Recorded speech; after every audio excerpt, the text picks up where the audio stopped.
I've got mind reading capabilities.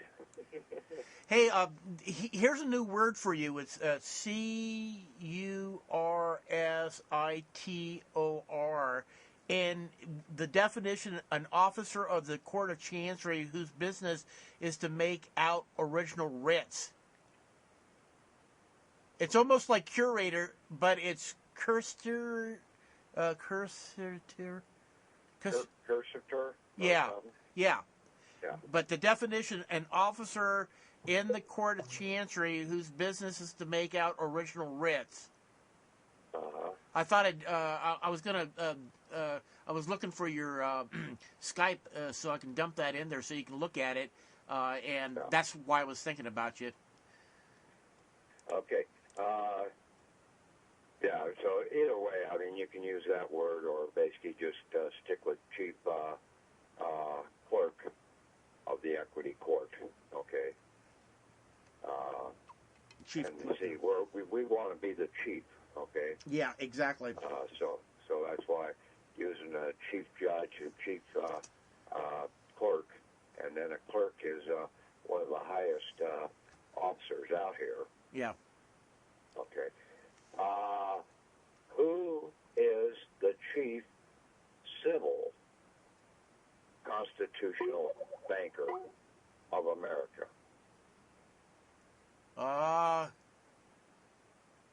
Well, didn't you say that was in Philadelphia? Well, at one time he was. Yeah. Yeah, I don't know what to say. I mean, wouldn't that be the de jure U.S. Treasury? I'm not sure. Postmaster General. Well, okay. So he is the civil constitutional banker of America. Huh. Okay. Okay. See, he is over the banking system, the post banking system, and then he's now also over the postal banking system. Yeah. And your entity is a postal banker.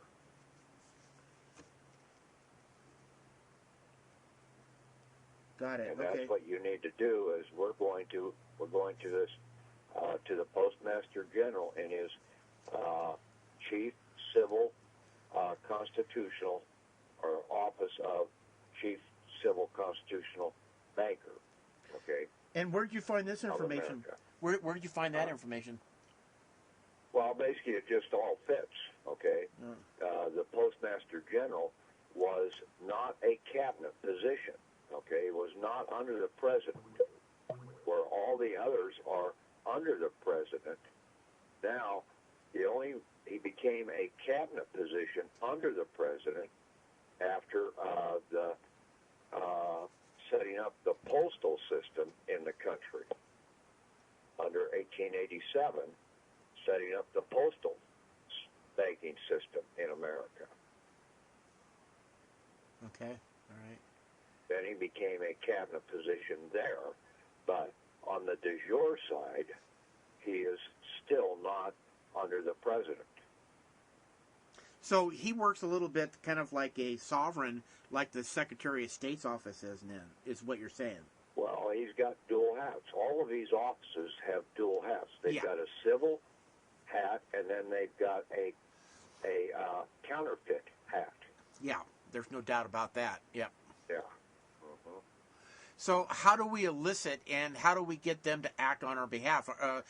Was this stimulated because of my conversation with you yesterday about the judicial system within the Postmaster General? Well, it was about the postal inspector, about the mailbox. Okay. The PMB, the private mail bank. Okay, see, that's what in the 1860s they set up the safety deposit. One of the statutes at large addressed safety deposit boxes. Okay, well, the safety deposit box that they were really talking about was the mailboxes for the people. Okay, they could set up private mailboxes in the post office, within the post office system, or later on on, they moved the boxes out to the post at your local place and gave you rural delivery. Is the Postmaster That General is still classified as a safety deposit box, and that's why the Inspector General has authority over the protection of those safety deposit boxes. Postal Inspector General. Yeah. Well, is the Postmaster the same as the Postal Inspector? Are they one and the same, or are they two different entities? No, they're different entities. Okay. The Postmaster in the local area, he has responsibility for the office. Yeah. He's a local banker, okay? Uh-huh. Now, the Postal Inspector, he is the enforcement agent out here. Got it. And see, anything that involves the mail, the Postal Inspector has jurisdiction, even over the Secret Service, the FBI, all of those other agencies. Yeah, because U.S. Marshals. Yeah, because didn't you say once before, and do you still agree with it, that anything that is a transfer or a conveyance of any substance, such as currency or cases or securities, are all fall under the Postmaster or the Inspector? Well, they fall under banking law, okay? And see, we're a banker. That's why they haven't done anything to me about using my bills of exchange or anything.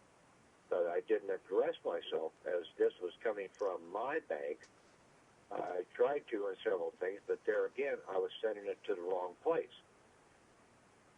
We need to send it in to the civil office against our account. But now we go in and we do a writ of habeas corpus banker assistance and conspiracy to the Postmaster General. Would we be identifying the distinct difference between the civil side to the counterfeit side as part of our expression here? Well, it's in there, okay? We're calling for the counterfeit banker to be brought forward. Ah, that's that's got the it. habeas corpus. That's okay. Now I see what you're talking about. Okay, all right. Yeah, and we have that since he is the banker over both the dead and the living accounts out there, he is now obligated, and we're going to write to the bank president. And I talked to one girl. She said, "Yeah, I work for banks out here, and you always have to go to the president of the bank to get anything authorized." Yeah. Same thing with the OIDs too. Yeah, and they will get processed through the IRS because the IRS, there again, everything in the Treasury works through the Postmaster General. Because it is it's a little bit like the transmitting utility, is what you're saying. They're the authorized transmitting utility. Yeah, that Postmaster General is the one that controls all the equity until we come forward and claim our equity into our private bank. All right. One thing I wanted to share with you is I had a chance to talk to a gentleman up in Washington. Did I tell you about that last night? That he freed himself. He had a 12-year sentence that he was facing. Oh, yeah. You did tell me about that. Yeah. I haven't gone through the document yet, but I've had a couple of the people that I passed it to that are working on the equitable stuff, and they said that they're impressed, and that's what exactly got him expunged. But I didn't think that we needed to terminate or revoke the Social Security account. I think what we need to do is do an executor's letter and send it to the Social Security. No. We do a court ruling, we terminate and liquidate that Social Security account. We're going to move that completely out. Uh-huh. We're going to roll all of our funds over into our 98 series number account. Right. And then we will either leave it set there in the depository, the Treasury depository, or we will take it completely out. All right. So what is your thinking on the 98 series? Should we open up a bank account, or what angle are we going to do the No, you can leave it the way it is, okay? See, with the 98 number, okay, that's your transmitting utility number. Oh, I got it. Okay. Okay. The bank number is the bank routing number is your number down at your mailbox. Okay. And so when we get into the private bank scenario, get all of our assets out of the probably postal banker's pocket, we move it over into our private banker's bank, then we will utilize our post office PMB number and as our bank routing number, and then our account number will be our 98 series number, our routing number, or transmitting utility number, transmitting account number, whatever.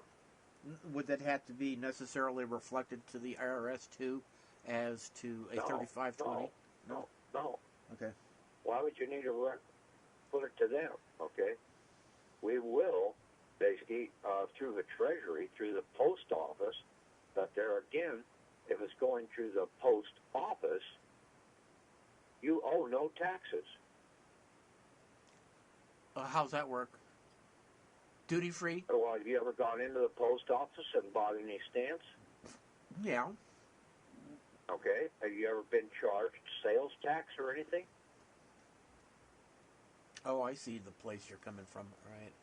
So you're saying it's... No, taxes on is your lawful money. They can't tax it. They can only tax the dead.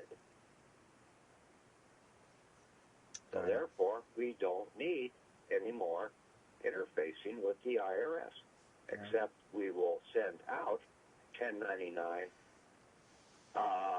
A's or whatever, or OIDs, or 1099 A's when we do a transmitting, and somehow or other we basically make a payment. We have to do something to address that we have given this money into the public world,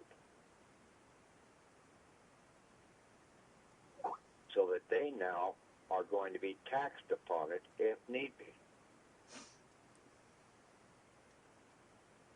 I'm trying to imagine how I says I'm trying to imagine how that would work. So you actually become the creditor, and the executor is the creditor, and you're issuing out funds. We become the banker. Become the banker. Okay. I see. Yeah. And basically, we control the funds in the bank. Yeah, I see. Okay, now you put it together. All right. So in other words, you're the creditor issuing out debt to the debtor. Yeah. So let's just you'll want to use the term banker from now on. Okay. Yeah, banker. Because you have the bank. Yeah. Okay. I don't know whether you ever played the game Baccarat or not. No, I don't think I have. The best game out in Vegas for odds is the game called Baccarat. And it has a player and a banker. And the banker has the best odds out there in Vegas. I like this because I just saw the other day some information that backs this 100%, that being the private banker actually functions as a creditor, and instead of being the debtor, you make the other party, the opposing party, whoever receives the funds, the debtor. Now he's subject to the tax. That is probably the proper way that it was supposed to be set up in 1933, don't you think? Isn't this? Well, it was not. They weren't setting it up that way in 1933. They were going after to get access to our accounts because nobody in this country really knew that they were a private banker. Okay, they had at that point in time, they had the post office set up, and they had general delivery. Okay, so they could have put in a request in, processed it through the Treasury Department or through the post office to claim some of those funds, but it still had to be processed through by a tribunal court, unless you came in with your own private court of equity. And see, we're coming in with our own private court of equity, and then we have two, and that's why when I sign as the judge, I put both my right and left index fingers on there, showing that he is basically by 2. So it's a tribunal ruling of 2.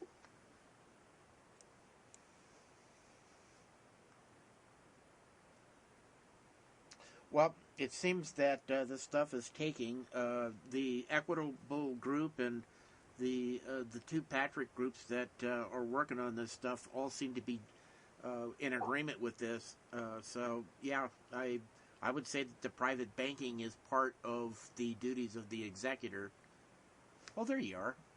It's the duties of you, because you were banked upon the land. So you were a banker from your birthing. You weren't born as an executor, you were born as a banker, because you were banked upon the land. And then a female was supposed to be a shore of the land. And the shores support the banks. Yeah. I mean, they shore up the household. Yeah. And see, the banker was supposed to claim the shore's assets. It's almost a sexual. It's almost a sexual thought, isn't it? Yeah, it wasn't all about sex. It was supposed to be about money. That's what a marriage is a merger of the shore and the bank. Yep. Yeah. Isn't that funny? Because we were just talking about the vital statistic this morning as one of the places to change your status and classification. Because they hold and maintain institutions, so by the classification and the status change at that level is important to take note of. Yeah. Where do you go to get your passport? They will issue you a passport. That was one of the things that came up. They issue you a long form and a short form passport, and apparently one of them is a diplomatic form of a passport for the executive. Where do you go to get your passport now? Well, I'm sure you've got an answer in mind. I'll probably be the first one to make The a wrong. post office. They issue passports? They process the application for the passport. Now, they take your pictures and everything else there. Oh, that's right. Yeah. I was thinking a little bit different than that. Yeah, see, we've been going in after the wrong passport in there. We need to go in after the private American international passport as a private banker. We've never asked for that. But the passport's basically all the post offices. Where would you want to go to have your bank to be recognized as a banker? To the banking system, the post office. So they have a different form, or is it still the same form? I imagine there is a private form there somewhere.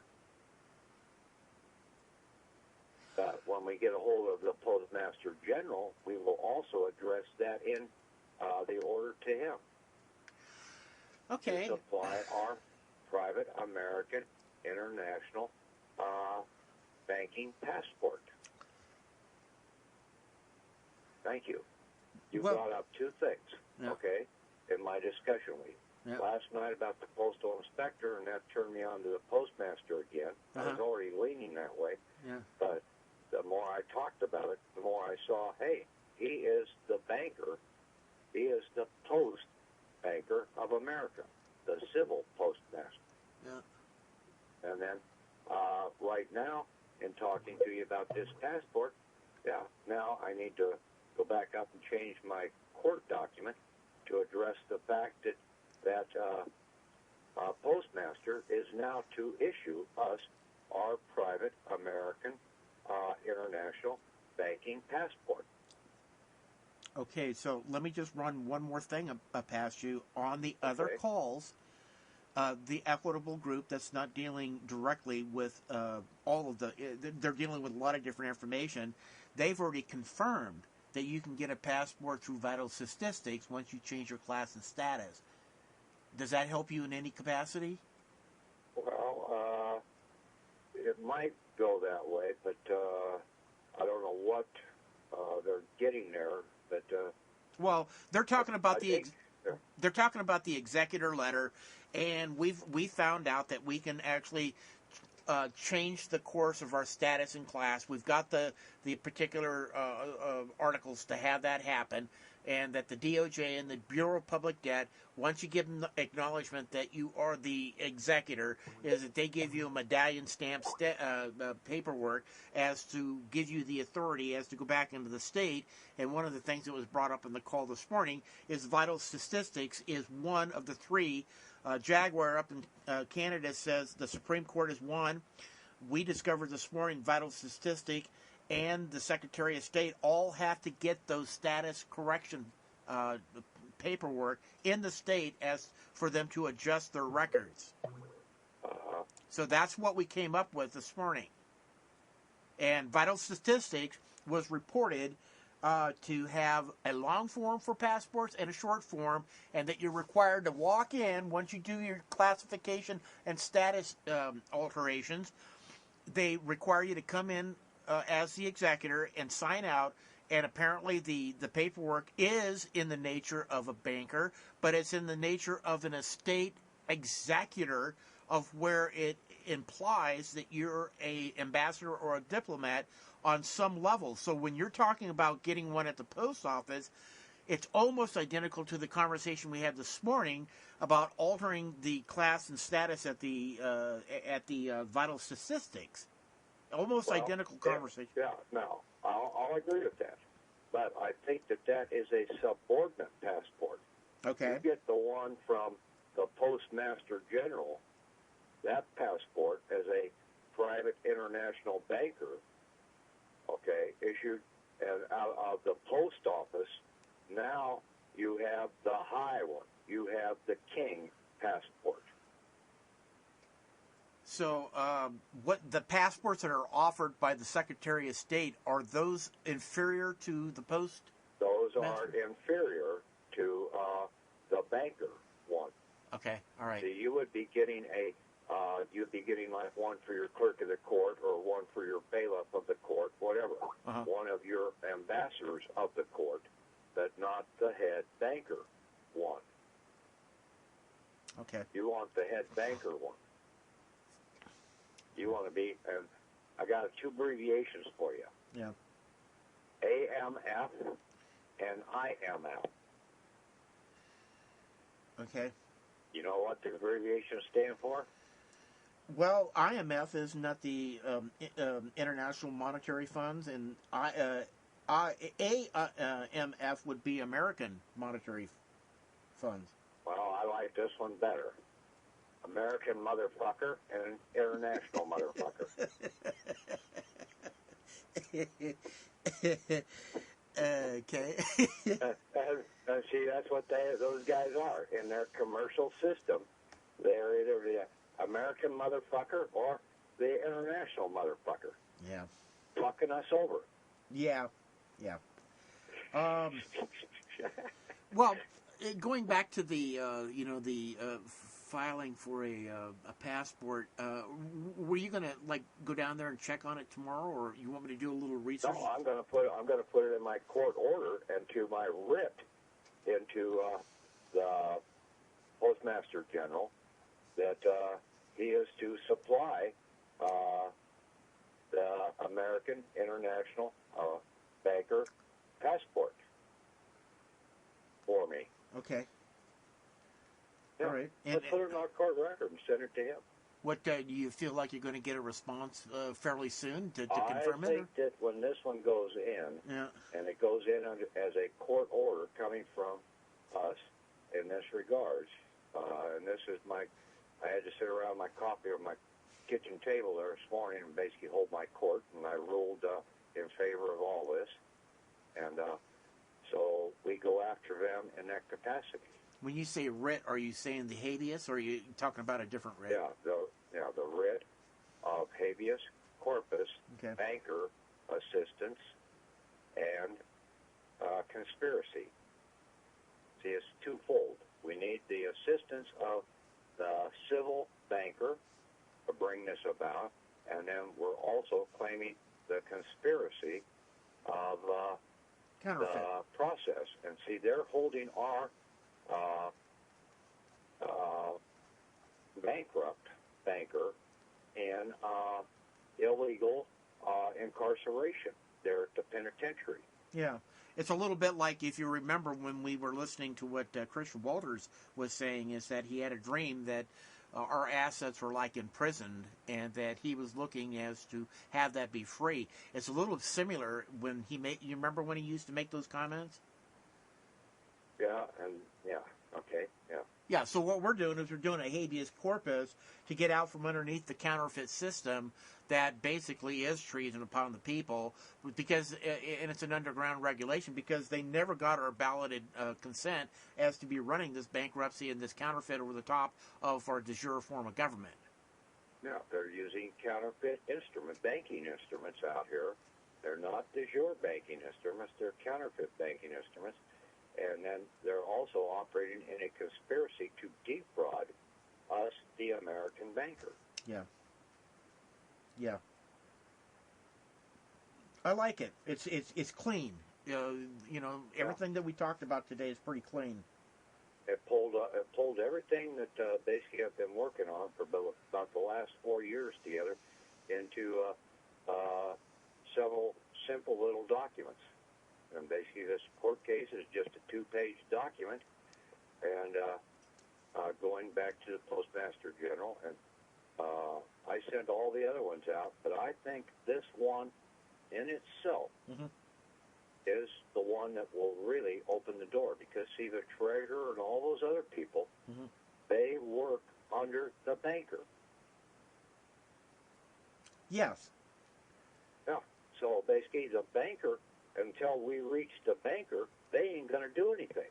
Yes, and I think that is part of the key. One of the groups that I don't hear anything from anymore, goes back a couple, 3 or 4 years ago. They actually found their way through becoming an authorized banker and were completely out of the system, and that's the reason why I never heard from them again, is they got it right. But they did it with the Federal Reserve Bank.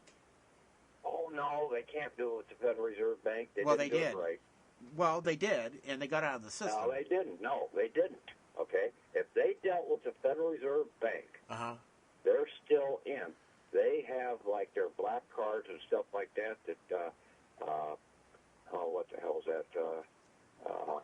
Legacy, Tony Fisher King and all those guys were trying to do back 5, 6 years ago. Yeah, and that was about the same time that they got out of the system.